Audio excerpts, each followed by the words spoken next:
감사드립니다.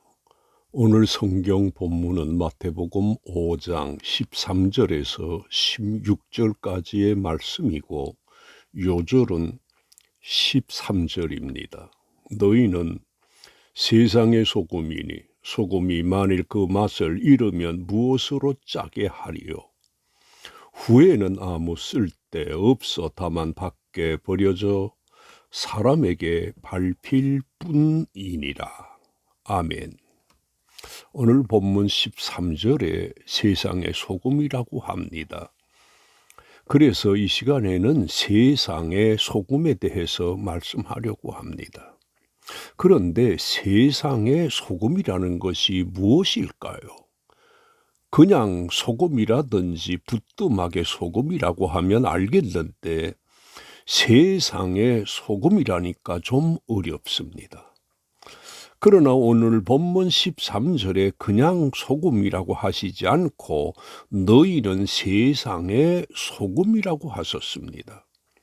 이 말씀으로 볼 때 그렇구나. 사람을 두고 하신 말씀이구나 하는 이해를 하게 됩니다. 그런데 세상의 소금이라는 것을 비유적으로 표현한 것이라고 할 수 있는데 이런 표현이 오늘 본문 14절에서도 나타나고 있습니다. 너희는 세상의 빛이라고 하는 것입니다. 이런 별칭이 믿는 사람들의 별칭인데 매우 좋은 별칭입니다. 그러면 누가 누구에게 너희는 세상의 소금이라고 한 것일까요? 1절에서 볼 수 있는 것처럼 예수님께서 산에 올라가 앉으셨을 때 제자들은 물론 무리가 예수님을 따랐는데 이때 예수님께서 그들을 향해 너희는 세상의 소금이라고 하신 것입니다. 이처럼 예수님을 따르고 그의 말씀을 듣는 자들에게 생겨지는 것이 있는데 그것이 나도 모르는 사이에 변화가 생겨지게 되는 것입니다. 무슨 변화일까요?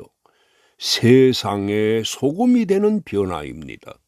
그러므로 우리들도 늘 주님을 가까이 하면서 늘 말씀을 가까이 해야 합니다. 교회에 열심히 출석을 하면서 설교 말씀을 잘 경청하고 개인적으로도 성경을 가까이 하면서 늘 읽어야 합니다.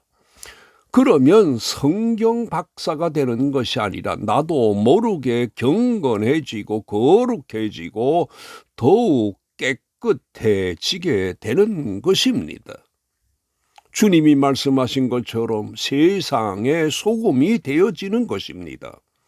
부패해져 가는 사람이 새롭게 되어 부패해져 가는 다른 사람들을 새롭게 하는 사람이 되는 것입니다. 그것이 바로 우리들입니다. 그리고 너희는 세상의 소금이라고 하신 것이 무엇을 뜻하는 것입니까? 주님을 따르면서 말씀 듣는 자들에게는 사명과 책임이 주어지게 되었다는 것입니다. 왜냐하면 주님을 따르면서 말씀을 들음으로 자신도 모르는 사이에 세상을 바꾸는 세상의 소금으로 변화된 때문입니다. 그리고 이렇게 변화되었기 때문에 주님께서 그 사명이 무엇이고 해야 할 바가 무엇인가를 세상의 소금이라는 말로 일러주신 것입니다. 그러므로 세상의 소금이 된 우리들에게는 주님이 맡기신 사명과 책임이 있다는 것을 기억해야 할 것입니다. 그리고 우리들에게 주어진 세상의 소금의 역할을 다하려고 힘을 써야 할 것입니다. 어떤 사람이 직장에 취업을 하게 되었을 때 그가 그 직장이 요구하는 일과 책임이 주어지듯이 예수를 영접한 사람들은 영적으로 주님에게 등용된 사람이고 따라서 해야 할 일과 책임을 주께로부터 받게 된 것입니다. 그러므로 우리가 해야 할 일을 기쁘게 여기고 일을 잘 감당해야 합니다. 사람이 같은 일을 해도 어떤 마음을 가지느냐 하는 것이 매우 중요한데요. 어떤 두 청소부가 전에 교회 재래식 화장실 청소를 하면서 너 먹어라 그러다라는 것입니다. 그런데 그 이유는 교회 화장실의 경우 같은 사람의 인분이라고 해도 그 냄새가 덜한 모양입니다. 그래서 너 먹어라 고 했다고 제가 섬기던 목사님이 제게 하신 소리를 들은 적이 있습니다. 이처럼 우리가 일을 할 때에 짜증을 부릴 것이 아니라 그 일이 어려워도 이 일이 있어서 내가 일자리를 얻은 것이야 하는 긍정적인 생각을 가져야 합니다. 그렇게 해야 썩어져가는 세상에서 소금의 역할을 기쁨으로 하게 되는 것입니다. 그러면 세상에 소금이 된 우리들에게 그 어떤 사명과 책임이 있을까요? 그것은 다름이 아니라 소금의 많은 역할 가운데 하나가 방부제 역할입니다. 우리가 세상에서 이런 방부제 역할을 해야 합니다. 썩어져가는 세상에 썩어져가는 것을 완화시키고 방지되게 해야 합니다. 그런데 소금이 이런 역할을 하려면 우리가 세상 속으로 들어가야 합니다. 왜냐하면 부뚜막에 소금도 넣어야 한다는 말에서 볼 수 있는 것처럼 세상의 소금인 우리들도 세상 속으로 들어가야 합니다. 그리고 소금이 음식을 조리하는 데 들어가서 녹음으로 그 진가를 드러내듯이 우리가 이렇게 해야 하는 것입니다. 그런데 여기에서 녹는다는 것은 자기를 희생하는 것을 가리키는 것입니다. 그래야 우리가 맡은 사명과 그 책임을 다하게 되는 것입니다. 우리가 이런 내용에서 볼 수 있는 것처럼 세상에 소금된 우리가 희생하지 않으면 결코 그 책임과 사명을 다하지 못하는 것입니다. 주님의 경우도 우리를 위해 희생하심으로 우리가 믿게 되었고 새 사람이 된 때문입니다. 그리고 너희는 세상의 소금이라고 하신 말씀은 세상의 상태를 말하는 것인데 세상이 어떤 상태라고 하는 것일까요? 썩었고 또 썩어져 가고 있음을 의미하는 것입니다.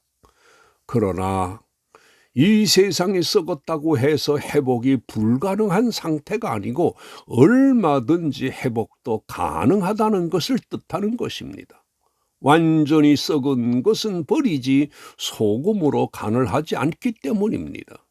그래서 주님이 우리들에게 너희는 세상의 소금이라고 하신 것입니다. 만약에 세상이 완전히 썩어 회복이 불가능한 상태라면 하나님이 세상을 소돔과 고모라성 같이 심판하셨을 것입니다. 그러나 세상이 이 정도는 아니어서 우리들에게 너희는 세상의 소금이라고 하신 것입니다. 따라서 세상은 우리들의 역할로서 썩어져가는 속도를 늦출 수 있고 고쳐질 수도 있는 것입니다. 그런데 우리 믿는 자들의 세상의 소금의 역할이 왜 중요한지 아십니까? 그 이유에 대해 오늘 본문 13절에서 이렇게 말씀하시고 있습니다. 너희는 세상의 소금이니 소금이 만일 그 맛을 잃으면 무엇으로 짜게 하리오라고 했는데 이 말씀의 의미는 세상의 소금인 우리 그리스도인들이 아니면 그 누가 세상을 정화시키지 못한다는 것입니다. 예수를 믿는 사람들 대신에 세상의 소금의 역할을 대신할 사람이 없다는 것입니다. 다시 말해 우리 그리스도인들은 이 세상의 마지막 보루입니다. 보루란 군인들이 적을 막기 위해 돌이나 콘크리트로 구축한 성곽을 말하는데 우리 그리스도인들은 이 세상의 마지막 보루인 것입니다. 따라서 그리스도인들이 세상의 소금이 되지 못하고 세상의 소금이 아닌 세상이 되어버리면 이 세상은 끝나는 것입니다. 소돔과 고모라 성같이 하나님의 심판을 받게 되는 것입니다. 그러므로 세상의 소금인 우리들은 세상을 지키는 버팀목인 것입니다. 따라서 세상의 소금이 된 우리들이 매우 조심해야 할 것이 있는데 그것이 무엇일까요? 사람들에게서 흔하게 듣게 되는 말인데 세상이 썩었어 라고 하면서 세상을 비판하는 것입니다. 그러나 우리 그리스도인들은 세상이 썩었다고 할 것이 아니라 오히려 내가 할 일이 많구나 하는 사고를 가져야 합니다. 그래서 사도 요한이 요한복음 3장 16절에서 이렇게 증언하고 있습니다. 하나님이 세상을 이처럼 사랑하사 독생자를 주셨으니 이는 그를 믿는 자마다 멸망치 않고 영생을 얻게 하려 하심이라고 했는데 우리가 바로 이렇게 해야 하는 것입니다. 세상이 썩었기 때문에 세상을 비판하는 것이 아니라 더 적극적으로 세상에 대해 내게 주어진 소금의 역할에 최선을 다해야 합니다. 그러므로 우리 그리스도인들은 세상을 비판적으로 보는 것은 바람직한 것이 아닙니다. 세상이 부패한 것에 대해 비판이 아닌 적극 사랑하는 마음을 가지고 살아야 합니다. 그리고 우리가 세상의 소금으로서 이 역할을 한다는 것이 쉬운 것일까요? 한마디로 쉽지 않습니다. 왜냐하면 소금이 제 역할을 하려면 자신을 높게 하는 희생을 해야 하기 때문인데 희생이라는 것이 쉽지 않습니다. 그러면 우리가 세상의 소금임에도 불구하고 희생하지 않으면 어떻게 될까요? 이것에 대해 오늘 본문 13절에서 이렇게 말씀하시고 있습니다. 소금이 만일 그 맛을 잃으면 무엇으로 짜게 하리요? 후에는 아무 쓸데없어 다만 밖에 버려져 사람에게 밟힐 뿐이니라고 하셨습니다. 우리가 이 말씀에서 볼 수 있는 것처럼 우리가 희생이 어렵다고 이것을 쳐버리는 것이 더 힘들고 어렵다는 것을 알 수 있습니다. 그런데 소금이 그 맛을 잃을 수는 없다고 합니다. 왜냐하면 염화 나트륨은 완전한 화합물이기 때문이라고 합니다. 그러나 고대 세계에서 사용되던 대부분의 소금은 소금물을 염분이 있는 늪지 등에서 추출된 것이기 때문에 불순물이 많이 섞여 있었다고 합니다. 이런 중에서 소금이 추출되고 남은 나머지 찌꺼기는 남는데 오늘날에도 이스라엘에는 아직도 소금에서 나온 찌꺼기를 평평한 지붕에 뿌려진다고 합니다. 이렇게 해서 남은 찌꺼기가 소금기 때문에 더 단단해지고 새는 구멍이 생기지 않기 때문에 그것을 지붕이나 운동장이나 공공집회 장소에 뿌려짐으로 사람들에게 밟히게 되는 것입니다. 우리는 이렇게 되지 말아야 하는데 그 방법이 세상의 소금으로서 희생하며 섬기는 것입니다.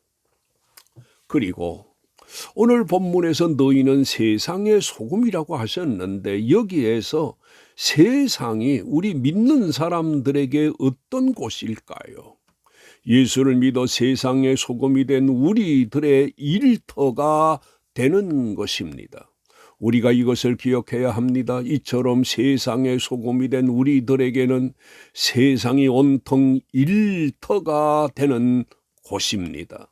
그러면 우리가 이 세상에서 무슨 일을 해야 될까요?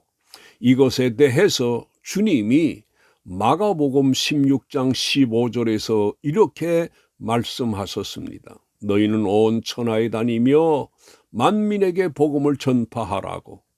우리들이 세상의 소금의 역할을 하여야 할 곳이 천하라고 하셨습니다. 그리고 우리들이 해야 할 일에 대해서 복음 전파하는 일이라고 하셨습니다.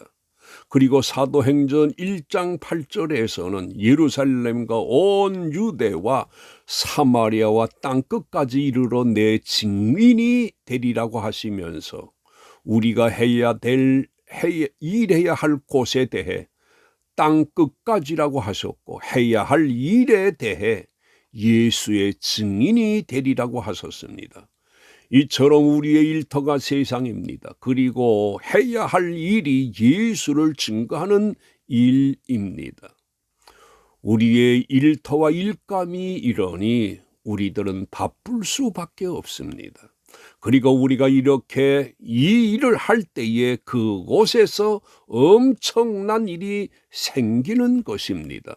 썩어져 가면서 냄새나는 세상 사람이 새롭게 되는 것입니다. 우리가 증거한 복음이 사람들에게 이런 일을 하시는 것입니다. 결론적으로 우리는 세상의 소금입니다. 소금이 녹아야 되듯 우리가 희생해야 합니다. 소금은 소리 없이 녹듯 나타내지 않는 희생을 해야 하고요. 이 일은 주님이 맡기신 일이므로 최선을 다해야 합니다. 사람이 예수님을 영접해서 변화되었기 때문에 이 사명이 우리들에게 주어진 것입니다. 세상은 우리의 일터로 즐거움으로 감당해야 합니다. 이 역할이 부패져가는 세상을 완화시킵니다. 소금의 역할을 한 사람에게는 큰 상급이 있습니다. 우리를 세상의 소금이 되게 하신 하나님 감사를 드립니다. 이 역할, 이 사명을 잘 감당할 수 있게 하여 주시옵소서. 우리 주 예수님의 이름으로 기도드리옵나이다. 아멘.